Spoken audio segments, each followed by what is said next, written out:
Welcome to Side Quests and Skill Trees, where healing meets gameplay. So, in every great role-playing game, the main quest matters. But as a side quest is where you gather the things that you didn't know you needed.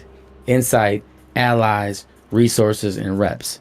And here, side quests are the optional tasks you choose in real life. So small missions that build momentum, and then skill trees are the essential skills you level up on purpose. So like emotional regulation, communication, boundaries, rest, courage, and self-trust. So your life actually plays better.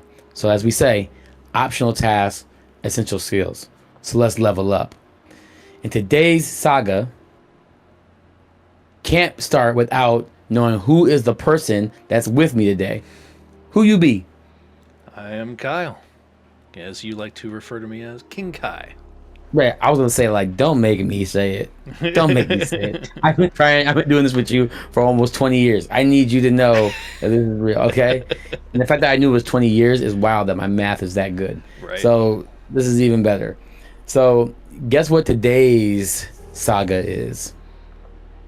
Oh, it's not like you told me or anything. So, Oh my God. Okay, let's just okay. Yep. Edit that in, blooper that back in. So, Kyle, can you tell the viewers what the actual saga is today? yeah, today we are going to be going over kind of, you know, I think you had put it as still, stuck, or sad, and so kind of this idea of being stuck or feeling stuck in moments of change and the difficulty that comes along with change and how we can sometimes get into this kind of rut of what it means to move on versus remaining where we are, Mm, and especially when sometimes that stuff is yeah. forced. So yeah. Yes. Yes. And for those of my clinical homies out there, my mental health warriors out there, what this is called is the onsets or the experience of a possible adjustment disorder. And just as a reminder, this is not me giving you clinical advice. This is not me telling you what to clinically do because I am streaming playing a video game. So do not give me that much power. So I just want to make sure everybody grounds first. So this episode is for the people who have been saying, uh, I know I should be doing better by now. I don't understand why this change is affecting me so deeply. Everybody else seems to have forward movement, but I feel stuck. Or if you're somebody that's like, nothing's technically wrong anymore, so why don't I feel right? And so today we're going to talk about some of those criteria, some of those experiences that people with adjustment disorders might experience, and what can happen when life changes faster than our minds, our bodies, our relationships, and identities. And how do we adapt for that? So, Absolutely. you know, I think that's kind of like a great start. But before we move forward, King Kai, I need to know what I actually almost cussed. What is this contraption? This is so creepy. This thing is creepy. What is this? So we haven't switched What is over this to thing? that screen yet, but for today, Okay. we're going to be Oh my God. playing this game that has taken TikTok by storm, and that Oh no. is Mecha I'm so on Chameleon. TikTok. So this is basically, if you've ever played This is creepy. Prop Hunt. Are you familiar Uh-huh. with Prop Hunt at all? I've heard of it, never played it. So it's kind of like Prop Hunt, but with painting. Uh-huh. So instead of, making yourself a copy of an item or something in the map, you are hiding from the players by painting yourself to look and like kind of look into the blend in with the backgrounds. So I have not yet played this. This will be our first time trying this out. Oops, I didn't mean to do that. Wow. Um, and so I don't know what to expect. Huh. Why is that thing so creepy in the background though? I don't know. I don't know. It's- Some of these, So, these these public servers are hilarious names. right. Okay, so Oh, and so you have so the rule of the game is so you have to go find a spot, hmm paint yourself in it, and then the person that's it has to find you. It's Yeah. like playing hide and go seek. Body type? Sure. I don't know. Oh god, this is gonna be. This is gonna This be I'm excited for you. I don't. It's been so long since I've done anything artistic like this, so this would be what is happening. What? I feel like that Okay. was like when you the mystery numbers in Right. Pokemon. It felt like that universe. I have seen this map before, so Mm. I'm going to. Okay, so we want to. Where is okay posing? Oh, so yeah, we have 110 seconds and counting Yeah. to really. Oh, I fell through the Wait, map. what? I fell through the map. What did you? What type of? Okay, okay. So, oh, you're gonna match with that. I don't know. If that's a good idea, I Kyle. don't know. You only have 85 seconds. I know. I know. This is. I have no Oh idea my what I'm doing God. here. Okay. Oh, okay. So you can choose the different poses. Yeah. Okay, okay, okay. That's kind of. This is a very awesome game. I Yeah. love the concept of this. Okay. You would Let's choose like the hardest corner. Oh my God. Do the flat body. Do the flat body. like this. Yeah, yeah. And then can you rotate yourself? Let me do this. Actually, you know what? I got an idea. I'm gonna go over here. You only have 40 seconds left. I know. All right. So we're gonna lock. We're gonna go into paint mode here. We're gonna do this. Nope. This. We're gonna start painting ourselves to look like the background Oh my here. gosh, this is scary. Like,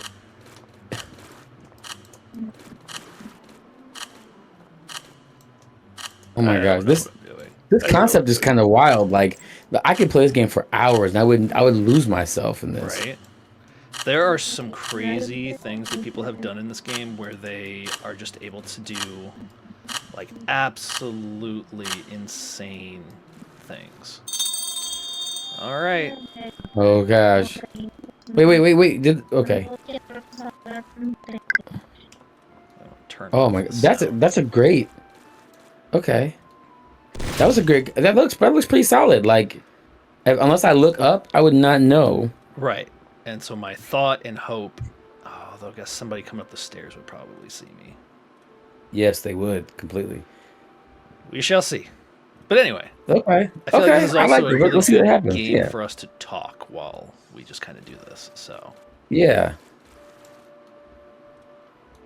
Okay, so go ahead. let's see what happens. Okay, all right.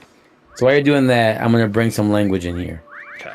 So for those of you that are just coming back in, or you're just coming in, we're talking about things that happen that you didn't have a chance to prepare for. Maybe you lost a job, you started a new one, maybe a relationship ended, maybe you moved, graduated, retired, became a caregiver, received a new medical diagnosis, or maybe you're experiencing a new financial hardship. Not every difficult transition becomes an adjustment disorder. And so the struggle is not automatically illness, right? And sadness is not automatically a diagnosis. And I think that's really important as a therapist to be like, just because people come in for therapy doesn't mean they have a diagnosis. And sometimes we have to do that because of what the insurance companies are providing for us. Like, we have to kind of comply with that, you Right. know. But sometimes your emotions are not the disorder. Your emotions are the experience. And I think it's really important to hold a less judgmental view of what your emotional disposition is. Wouldn't you agree, Kyle? Yeah. No, absolutely. Like, Yeah. I think, and obviously, kind of.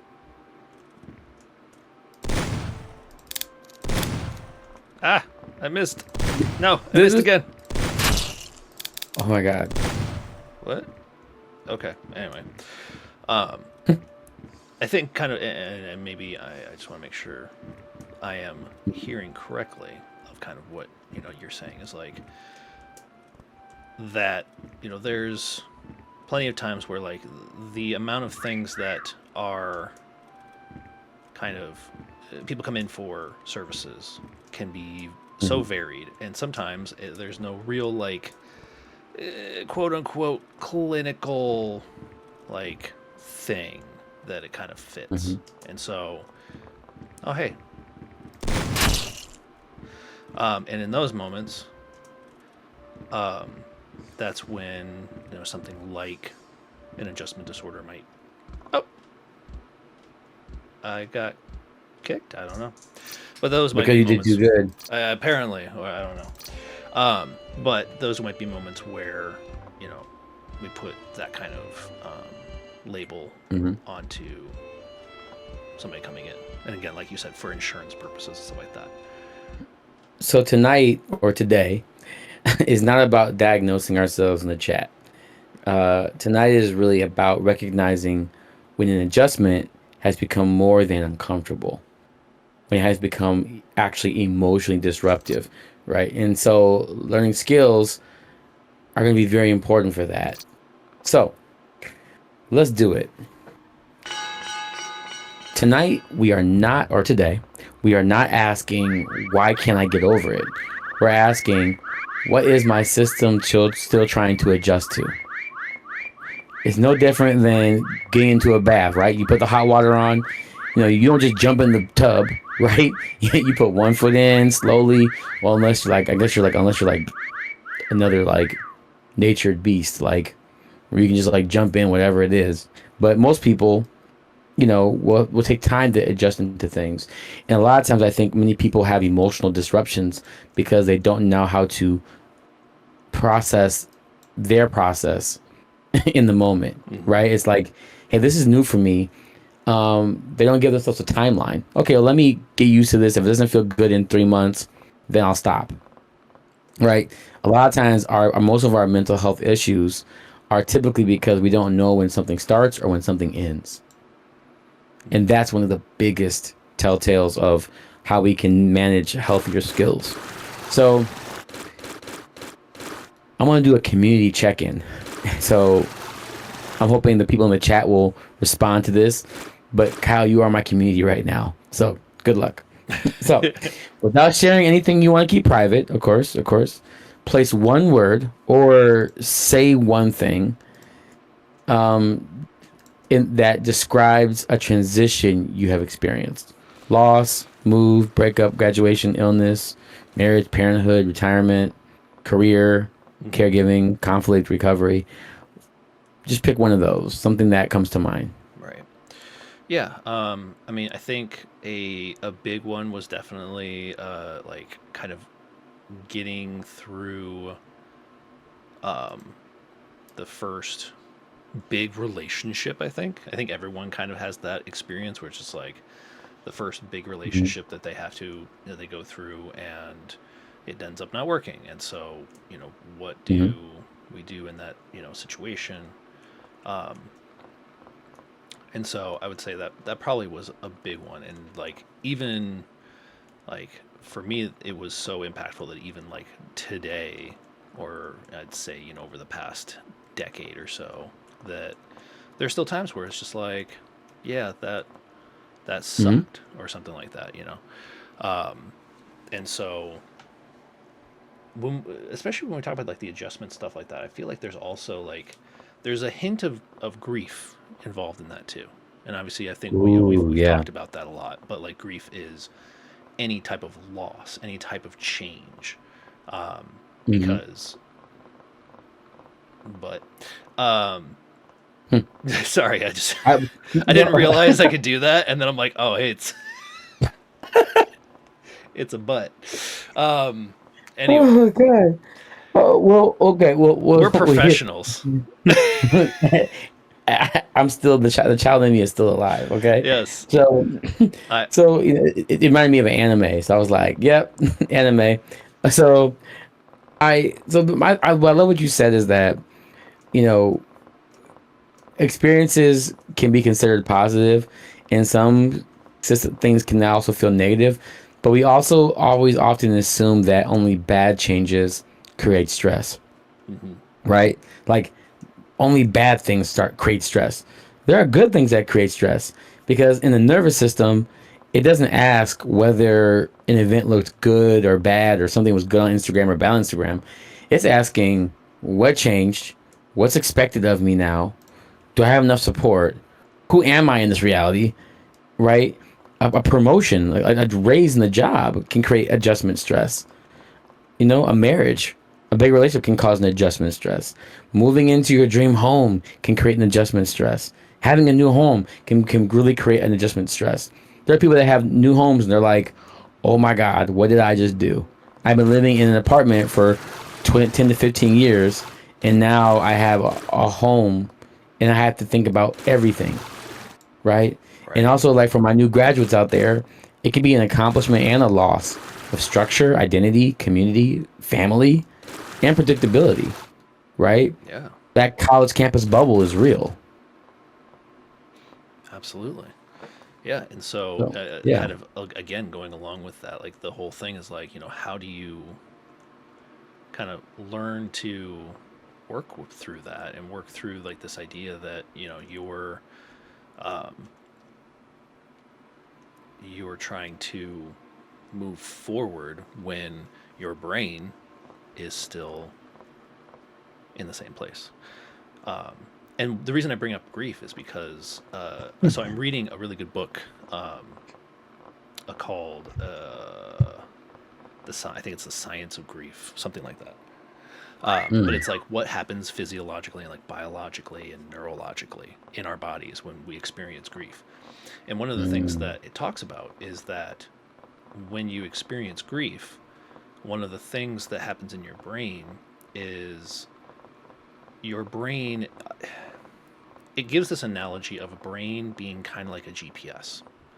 And so if you think about like a GPS, there's a bunch of landmarks and different things that are on that GPS that it's navigating around, navigating to, etc. When something changes, you lose something, whether it be someone passing or whether it be a change that you are trying to adapt to, the mm-hmm. GPS hasn't been updated yet. And so that Ooh. landmark that now has maybe changed or been removed is still the same landmark in your GPS. And so you're waiting for Mm, that update to hit. But in the meantime, your body and brain are still identifying that landmark, even though it may not be the same landmark. They may have changed the building. They may have, changed the way that the route works. Like mm-hmm. you have not updated yet. And so Oh. part of that process is how do you update your GPS, essentially. Your grief protection system? Yeah, pretty much. Um, it uses another kind of like analogy of like if you had like a table in your living room or whatever, same spot, always in the same spot, and one night you like get up in the middle of the night and go downstairs and you bump into it and realize it's in a new spot. Your Ooh. GPS then updates, right, with the new spot, but Mm-hmm. it was under the impression of it being in the different spot. And so when someone moves away or someone passes away, or again, like we're talking about any adjustment, anything that you have to kind of adapt to Yeah. or change, new jobs, new relationships, old relationships ending, like things like that. The table's moved or the table's been removed entirely. So we need to update the GPS. But you see the facial reaction on that one person's Right? thing.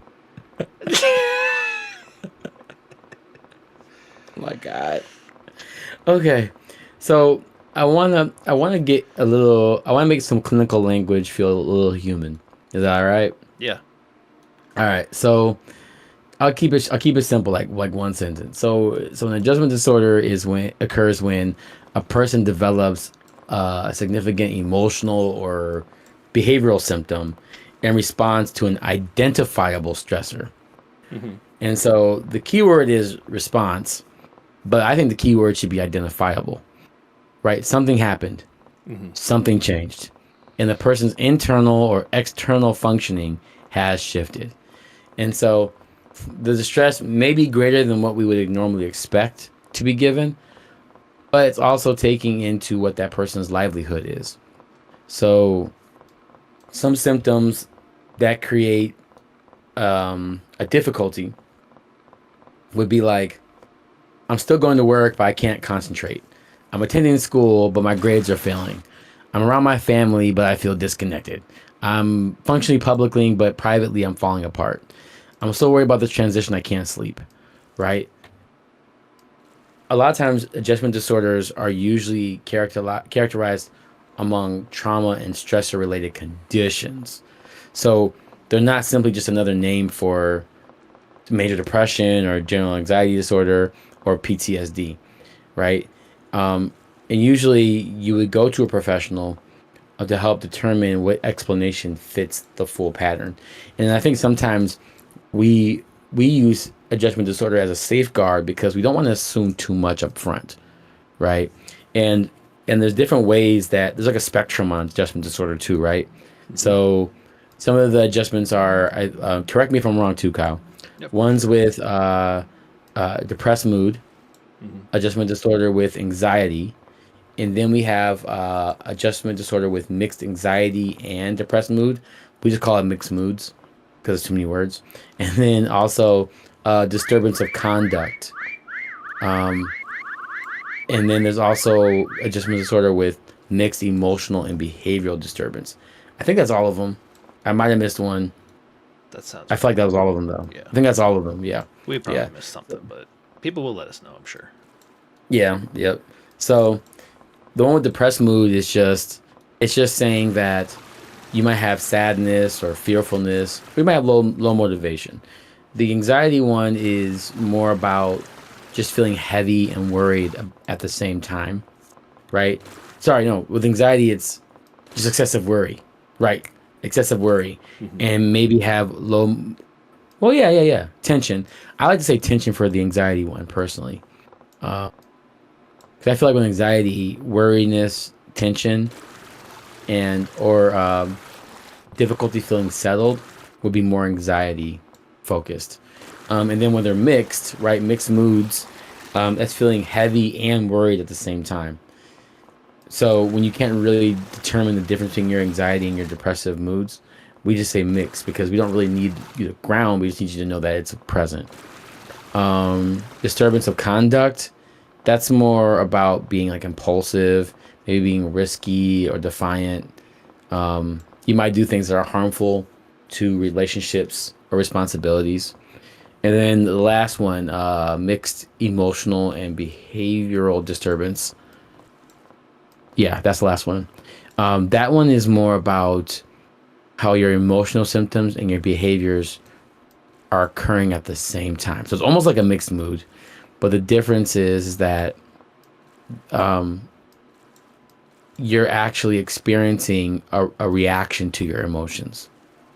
You're experiencing the reaction to your emotions. And so you have to make sure that, these things are what therapists would look at and they would consider in their evaluations, the psychiatric evaluations. And a culturally aligned therapist would be asking like, what happened? When did the symptoms begin? How long have they affected your functioning? What resources do you have available? What other conditions might be better explained, right? Is there a substance abuse issue connected to this, right? So we want to consider all the things that really focus on being on being connected culturally Mm-hmm. and relationally. Would you say like, okay, I know I said like a lot of words, but how would you sum it up, Kyle? Like, what would you say like when it comes to adjustment disorders? What's the biggest thing that you tend to look at? Um, I mean, I feel like you kind of summed up a lot. It's hard to. Yeah, no, I went down the rabbit hole real quick. My brain started like, well, we should consider all these things. Yeah. Where am I? What? Okay. it's the problem with public servers is that like trying to find something that Is actually is going to be good. right. Um, hang on. No, you're fine. Okay. Um, but no. What the hell? Game in progress. Game in progress. Nobody in that one. Okay, we'll go to this one. Beginner's welcome. Sweet. Hmm. Um, Also, side note about the game: if you do happen to have like a tablet, like a pen tablet, that you can use that with Yeah. this. So that's pretty cool. Really? Yeah. Um, Oh, that's which I nice. do have one, but it's so old at this point that I don't think it would work. Isn't that crazy when you like the stuff that it was like Old Faithful is no longer compatible? Right. That's so weird. But yeah. So I mean, trying to think of like anything that you didn't touch on really. Um, yeah. For me, a lot of it, and I mean, I know I feel like I'm going to be like a kind of a broken record here, is that a lot of what I view in terms of like the adjustment stuff, a lot of stuff I tackle from a grief perspective. I mean, I do a lot of grief Mm, counseling with people, and so um, a lot of times I will look at whatever this the difficulty with adjustment is as from a grief perspective, and not hmm. everybody obviously looks at it that way. Some people look at it very differently, but that's definitely something that Yeah. I tend to um, notice about how I operate. Hmm. Um, Goodness, we don't have a lot of time this time. Yeah, I Here, would say like it's like you kind of. this.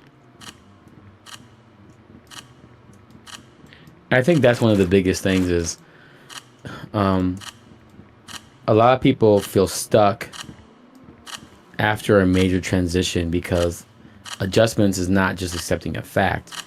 You may need to change your expectations, your identity, your daily routine, your relationships, your financial reality, your sense of safety, your future plans, and also just genuinely understanding what happened, right? The event may be over, but the impact may be still recognizing your life, right? And I think that's kind of why when you tell someone to move on, it's like it's as helpful as yelling respawn when the controllers and the battery are dead, right? Right. It's like, what are we doing here? So the person may understand that intellectuality might even change as well. So even though your thought pattern, your ability to think about problems is still not fully there, right? So your emotional system hasn't drawn its own map for the new lifestyle you're living. So here's a question, a reflection question, real quick for you, Kyle. Mm-hmm. What did one of your transitions require you to become before you felt ready for the next thing, right? What type of things did you need to feel like the next transition you were ready for, actually? Right. I think a lot of kind of what I needed was um, certainly kind of, and this was when I think about a lot of this stuff, I feel like a lot of these transitions that I did experience were before I really had an understanding of Mm-hmm. like mental health and what was going on there and everything, and kind of a lack of understanding of myself to Mm-hmm. a degree. So I think taking time to really get that chance to explore those things was is a big part of the process. Um, so for me, it was like getting a chance to actually address the thing that was causing so much trouble. How's that look? Mm. That is actually really good. I love how you gave your butt some icing cheeks. That's hilarious. Right. Yeah, that's not too bad. That was actually Cons- really good. Considering like how little time we got to actually do this, like Yeah, I mean, I think like I feel like you're actually really a good. You look like a gingerbread man. kinda, yeah. Like it really does look like something I would have got from Walmart, and I would have tried to put it together. I'm like, yeah, yeah, that's where I'm at. Oh, there's one guy over there. Um, but yeah, so I think one of the big things, and this is another thing that I do that's a part of my kind of grief counseling. Oh no, oh Hmm. no, oh no, oh no, is ooh, okay, they found somebody else, Ooh, so they are no, no, no, no, ooh, ooh, no, no! God. All right. Um, but within like grief counseling stuff like that, one of the things that I like to do is talk about, you know, when we do encounter these things that we are having difficulty adjusting to. One of the big things is that it's because we haven't had that time to process it in the way that we need to, or the way that works for us. And what that looks like is going to be different depending on the person. Hmm. But one of the things that I usually will talk to clients about is like things like journaling, letter writing, things like, or like if they're musicians, like making a song, things like that. Because one of the things Hmm. that, and there are studies about this, is that when you have a chance to kind of, in a sense, physically express yourself, that gives you, it almost feels like there's a way to get an outlet. Oh, those are not real. Um, and so it's almost like it actually goes from your brain and, like, if you're writing, down your arm and out of your hands. And Hmm. studies have found that there is um, a sense of like processing in that regard. Oh my God, whistles Hmm. are everywhere. I did shoot there. What the heck happened there? I shot you. I don't think that. Nah, I must have shot no, that one. Oh, maybe that's the difference. Huh. Wow. that's pretty. That's crazy. Do you have like a certain amount of animals you can shoot? Like, oh, you only shoot so many times? It doesn't look like it. Does not look like it. It looks like it's Mm. uh, pretty unlimited. But yeah, so that way there's kind of this sense of being able to, um, it gives you a chance to identify what that adjustment is, identify the difficulty with it, identify your feelings about it, express them, Hmm. process through them. There's a lot of things that can happen in that. And a lot of times I'll even tell clients, I'll just, like, you know, bring that with you to session, and we can kind of go over what you've talked about, and we can go a little bit deeper into those things that you have written about. And Mm. I have found that to be pretty helpful with adjusting to, again, for me it's working with clients a lot on grief and adjusting to grief. But um, I definitely find that it can be helpful with just life changes or things that, Yeah. you know, like that. Okay.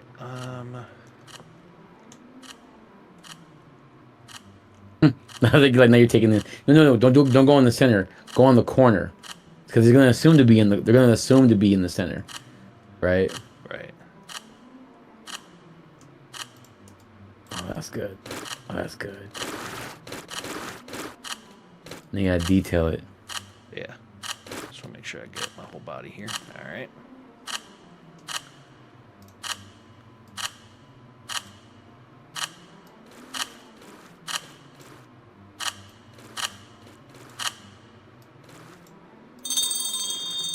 That's so good.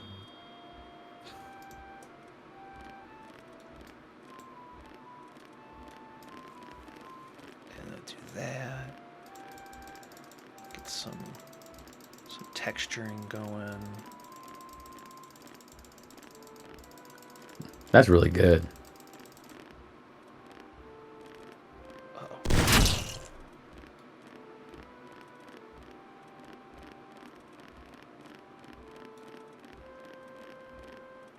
That's really good. Oh, somebody was coming up this way. I got a feeling they are very well I feel aware. like you need to. I was like, because you know, it's common to see a flat platform, but if you detail it just enough, you know what I mean? Right, I'm trying to like make it as textured as possible here.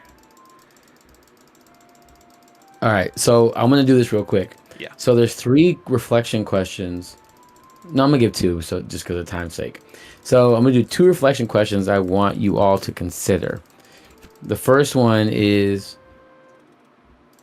what did the transition require me to become before I felt ready? That was the one that I asked you, right? Hmm. The second one is, what part of my old life am I still trying to preserve?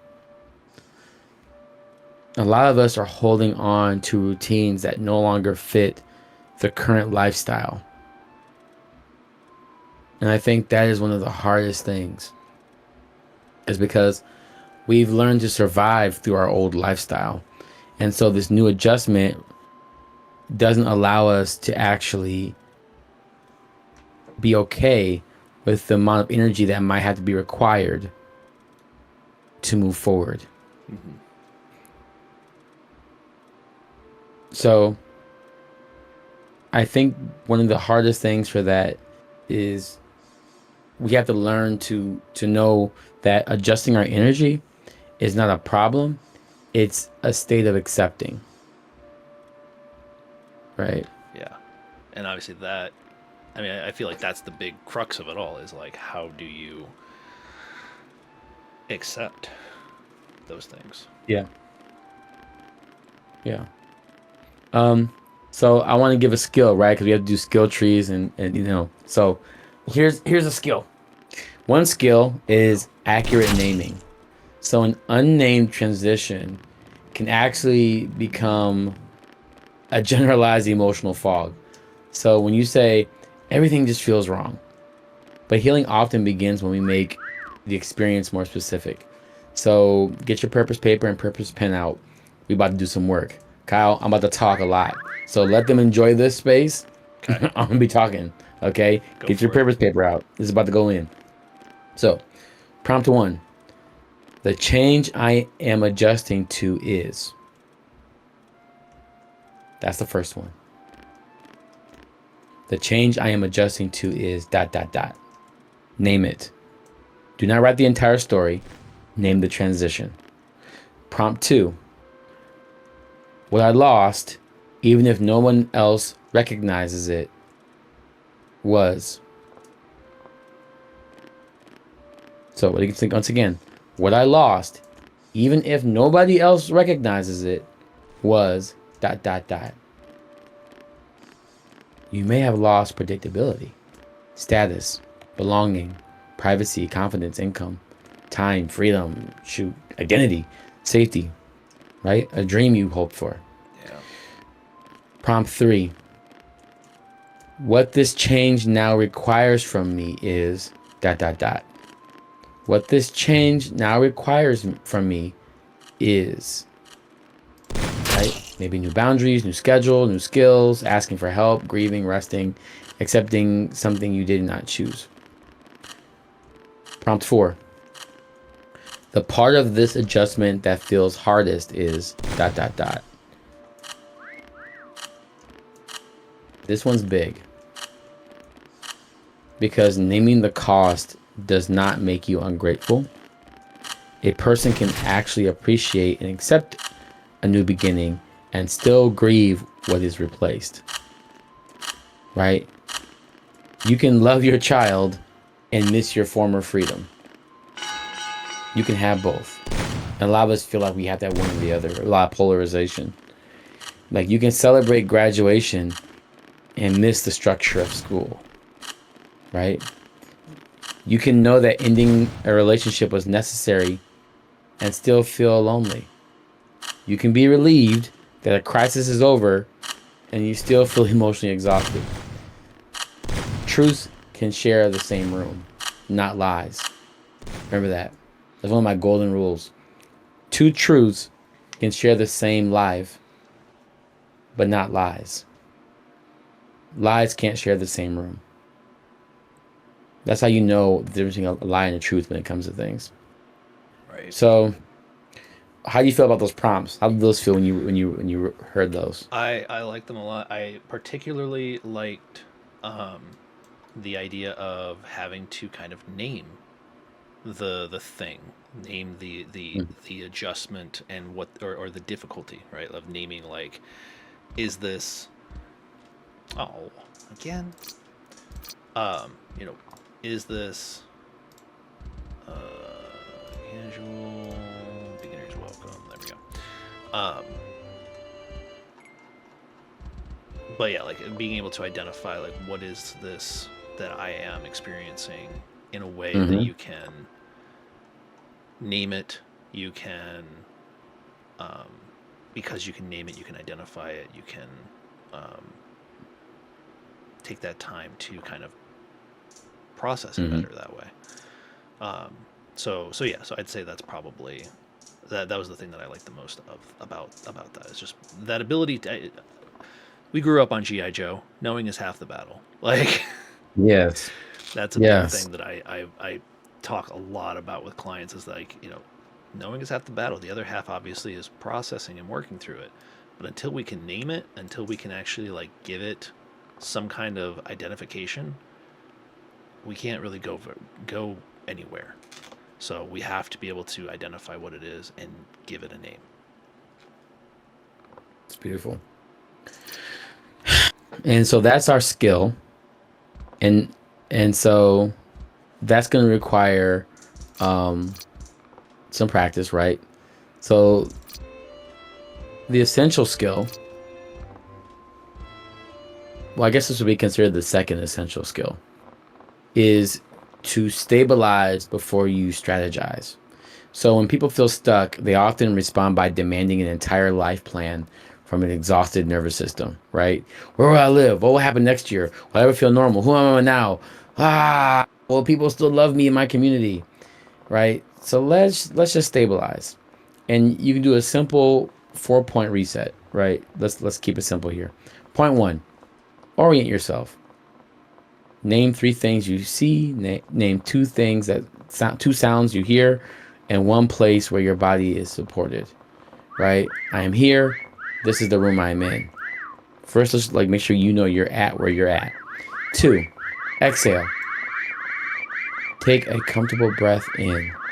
Release it more slowly than you inhaled. And do that 3 times. No breath holding contest. There's no Olympic meditation, right? Just a gentle signal to the body that this moment can be approached slowly. We don't have to go fast. We want to go deeper. 3.3, soften. Jaw, shoulders, hands. That's what I usually use. Reduce the tension by 5%, not 6, but 5. And so we're not demanding a total relaxation because you're in a stressful moment.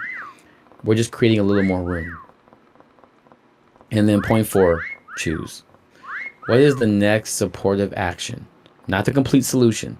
So stop looking for the top of the mountain. Ask yourself, what does it take to put your foot on the base of that mountain?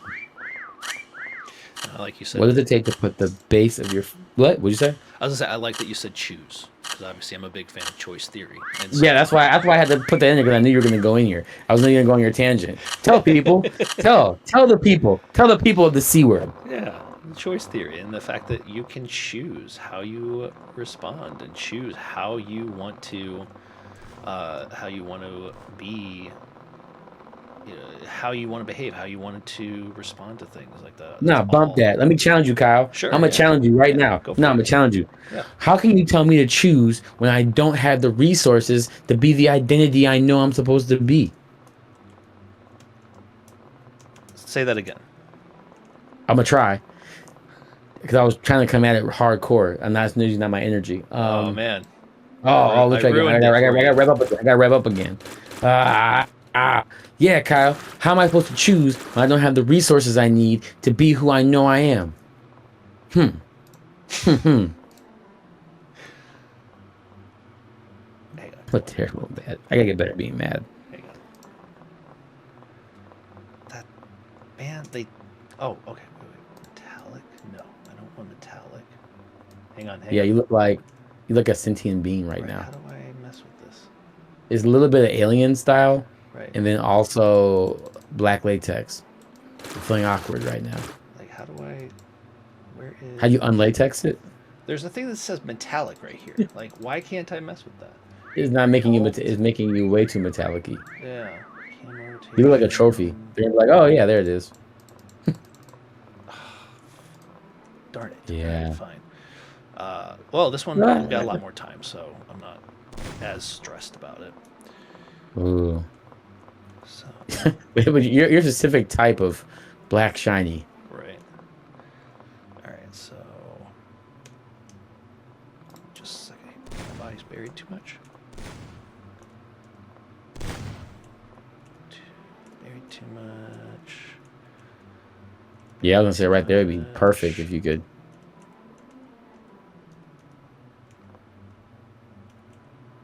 It's too much.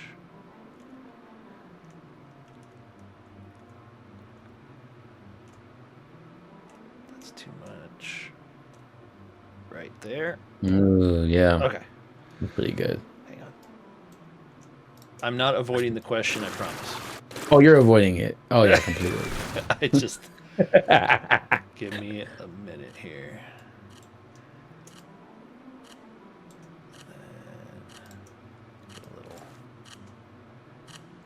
Get a little bit of color differentiation. Why is okay? Why am I doing any of the highlights? That is not what I wanted to do. You look like a Dalmatian now. Right? This is awful. This is terrible. Yeah, maybe you're on the wrong piece of trash. Oh, if you could get behind there, that'd be amazing. Ah, man, that'd be so good if you could get. Nah, they won't let you. Buried too much. Buried too much. Your location is too revealed. Okay. Ooh, Hang on. that is a really good spot.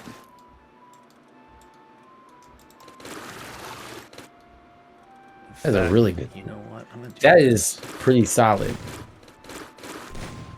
gonna do that instead. Pretty good. And so then, if you're looking at me from here, Uh-huh. like that.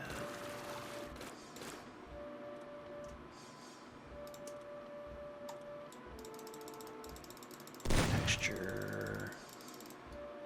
And then texture.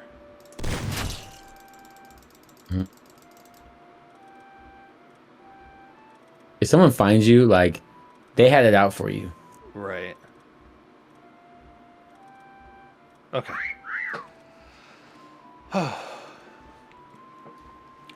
So,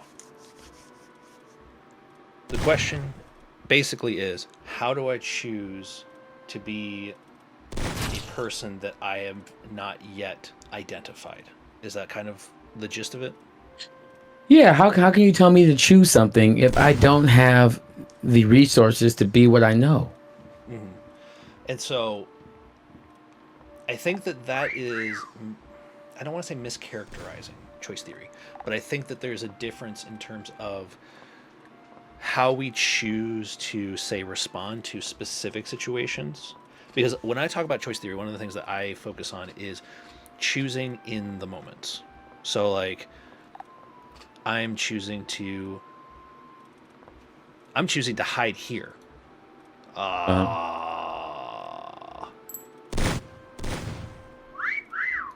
Darn. Ooh. Wow. Okay, that one's Ooh. not bad. Let's see, what's this one? Yeah. What's this one? Oh, wow. Wow. That That's a good is one. wow. Let's see here. That's that's Honestly, not bad. that's not bad at all. I don't yeah. I like that. Oh, we got two people hiding here. Ooh. That person just got found. He just ran away like All that. right. That person was on the ladder. That person was on the ladder, just slumped like that. That's so great. Oh, that's a good one. I like that. Oh my god. Anyway, but so I'm choosing to be here. Is it the best choice for me at this moment? Sure, could, but maybe another time. Let's go back to the trash bag. I'm choosing to try this. Is this the best choice for me? Nope. I'm going to change my choice. Right. Mm-hmm. A lot of choice theory is about trial and error, and so and I feel like a lot of that is part of identifying yourself too, and identifying the things that you go through. Is like, I am choosing this reaction to someone saying this to me. One, is that the best choice for me? Right. Mm-hmm. Maybe in the situation, yeah, I think it is the best choice. Maybe it's not. Maybe something else is a better choice. But it also, by giving you that tool of saying I'm choosing this, you in the back of your mind are taking a step back to say I am choosing this. Why? Yeah. Why am I choosing this? And so that, I see what you're saying. yeah, that is where we get that chance to identify. So does that mean that then for me, there's like three types of choices then. There's the safe choice, the best choice, and the healthiest choice. I feel like all those are the types of choices you can ever have. Like the safe choice can be considered the choice that is most familiar and traumatically cycled for you. The best choice is the one that you expect because of what you've been groomed to become. And then the healthy choice is the one that is not always favorable, but has the better outcome as an emotional investment. Mm-hmm. Would you say? I don't know if I would narrow them down to three like that, but I do. What would you do then, Kyle? So when I do choice theory, I use what is called the WIDEPM model. I think we've talked about this a little bit before. Say it again. The Wooby Dip'em? WIDEPM. It's an acronym. Okay, that's not real. Well, I was like, what kind of animal is that? Right. It typically it's actually WDEP, but the person who trained me in choice theory added an M to it. But the idea is W stands for what? What is it that you want? Right. So in any given situation, what is it that you want in that situation? I want to get my college degree. I want to have a better reaction to this specific kind of thing that happens to me. I want to, whatever it may be. D is doing. What are you doing to get the thing that you want? And that can be both positive things or negative things. So Yeah. I have a knee-jerk reaction. I yell. I throw things. But I try to take a deep breath. I try to, work on coping skills. The E is evaluation. So you self-evaluate. Are the things that you're doing getting you the thing that you want? And it's just flat yes or no. So is a knee-jerk reaction getting you what you want? Yes or no? No? Okay. P is plan. So what is the plan then to change this so that you can get what you want? And then the person who trained me added, like I said, added M. M is mess up. How can it get messed up? So how can the plans get messed up? Either by your own decisions, things that you do, or Mm-hmm. environmental factors, things that other people do, etc. And so Mm. this was brilliant. Whoever did this, sorry, but like, Yeah, that was. my Like, no one's God, gonna find you. look at There's that. no way anybody's ever gonna find you. That is wild, man.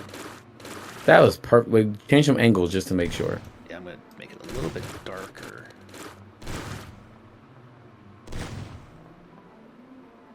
Wow. Yeah, that's insane. That. Yeah, that's. Person who did You that, can't. genius. Um, Wow. That was perfect. yeah, but how can it get messed up? And so one of the things I actually really like about it is that when we get into that category, so let's say how can it get messed up?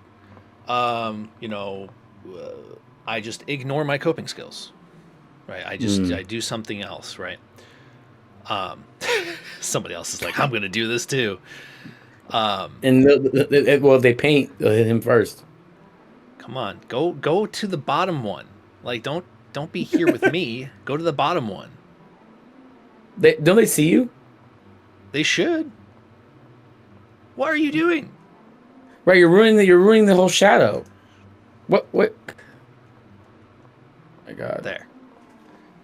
Um, but let's then you take the things that are in the mess up category, and you can throw them back over to the what is it you want category, and then you can do that process all over again for those things that could mess up the first plan, and you could do that infinitely. Um, and so that's what I really like about this is that it's a constantly like you can use it everywhere for everything and all the time. Um,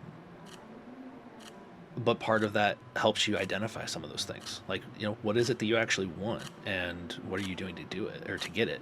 A lot of times people are like, I'm not doing anything that's actually helping me get what I want. I'm doing all the things that keep me from getting what I want, right? Right. um, Wow. so yeah, that's my Widepum choice theory thing that I like to do with a lot of people. So yeah.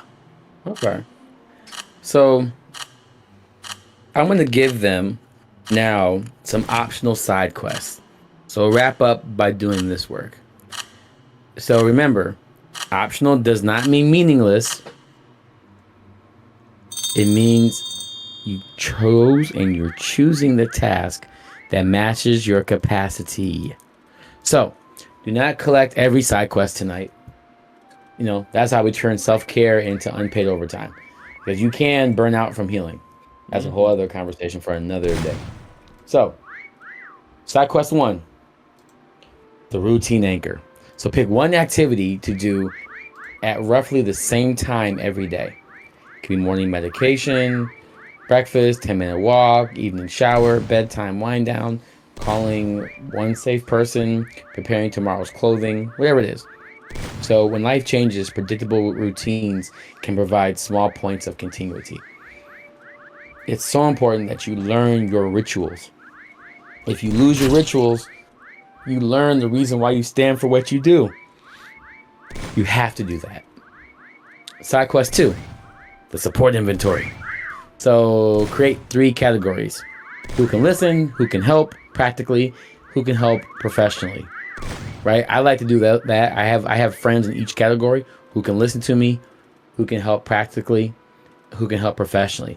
If you don't know the difference between who can listen and who can help practically, think about the resources. I would not ask my little niece that's 4 or 5 years old to help me with financially planning my house. Right? Be My niece entertaining. can help me listen, but they can't help me practically Right.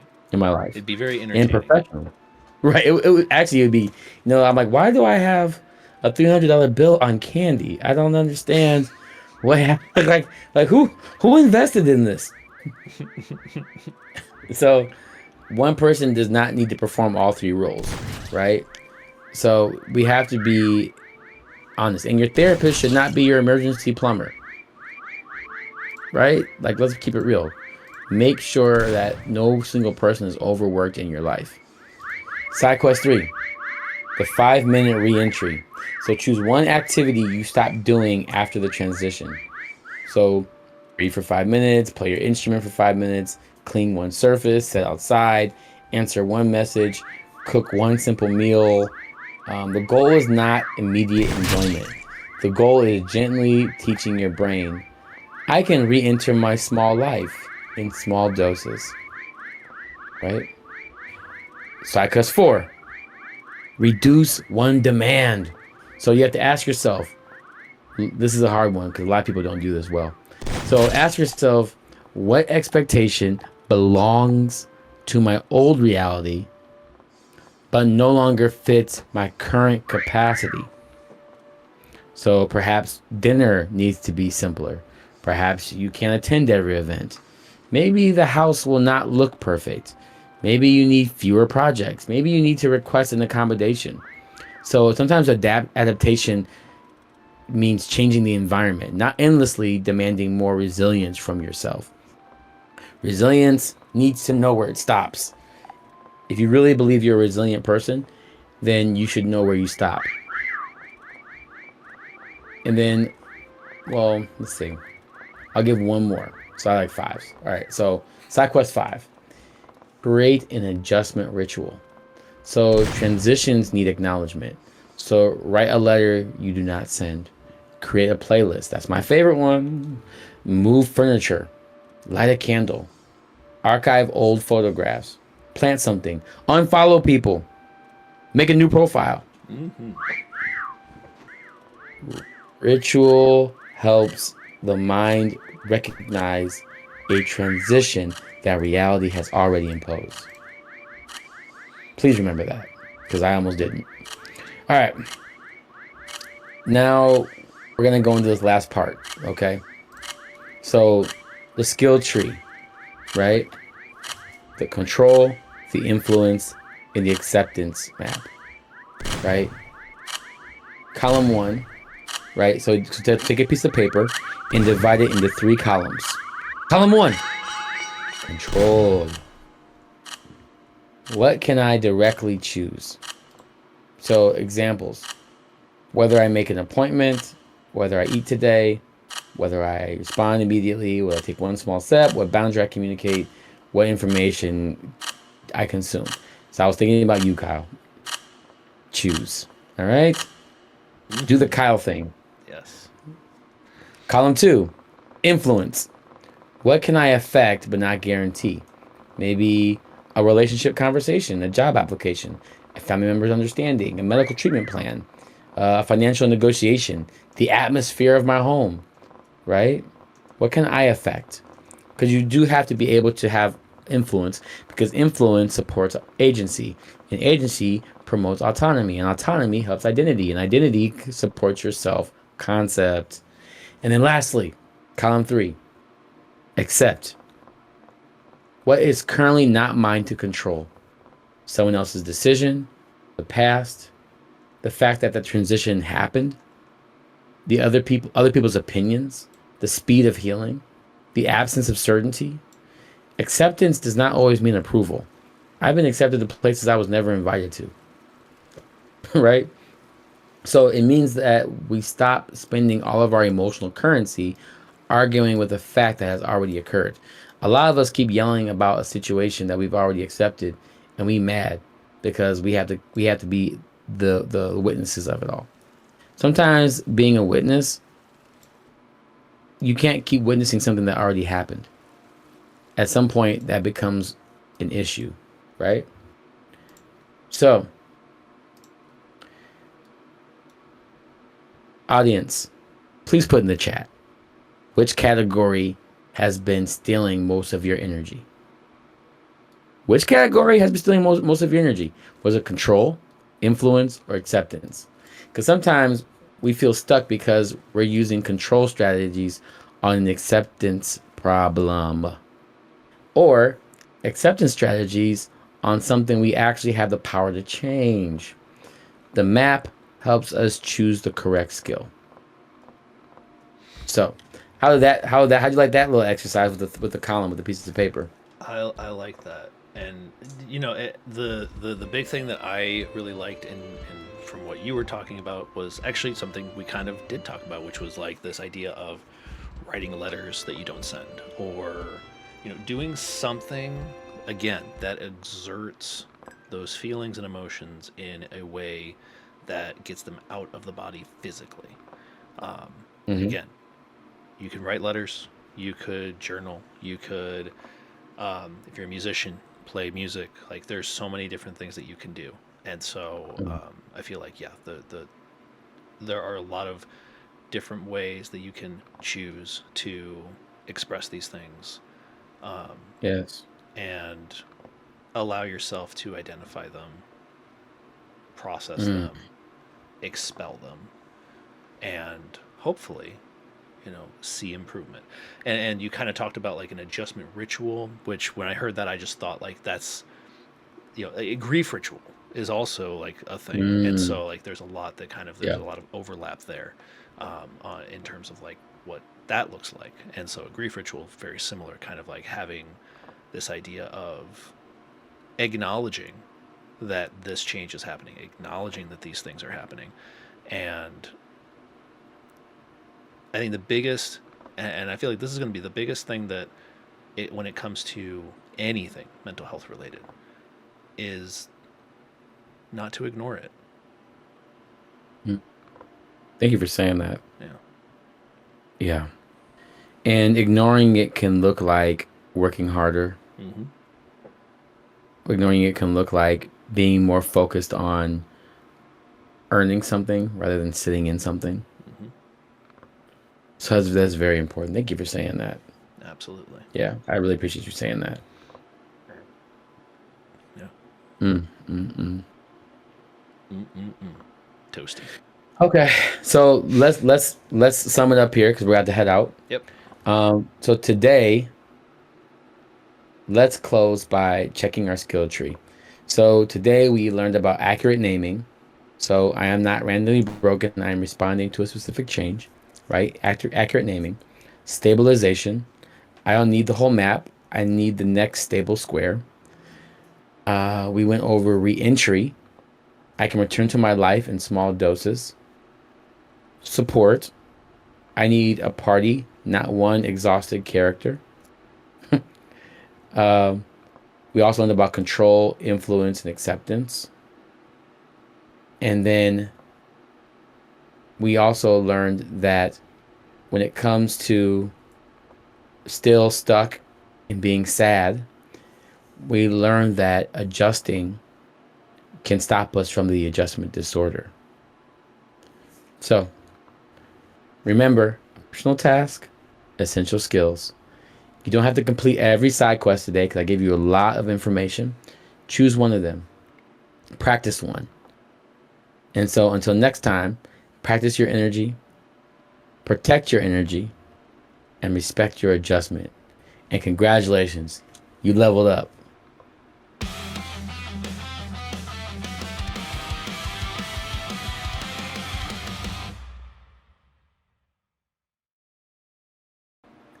How'd that sound? That right? I think How did I I end think that? that's good. I think that was good.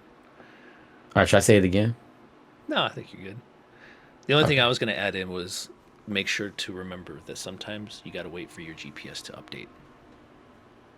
What does the GPS stand for? When something changes or and everything, like it's okay that it's not going to update right away. So being able to take that time to Mm, acknowledge that my GPS hasn't updated, and that's okay. I like that. Yeah. Mm. So yeah, Congratulations, y'all. You leveled up. I think I killed it. I think I killed that. we got it. We're good. We got it. It's Yep, okay. that's great.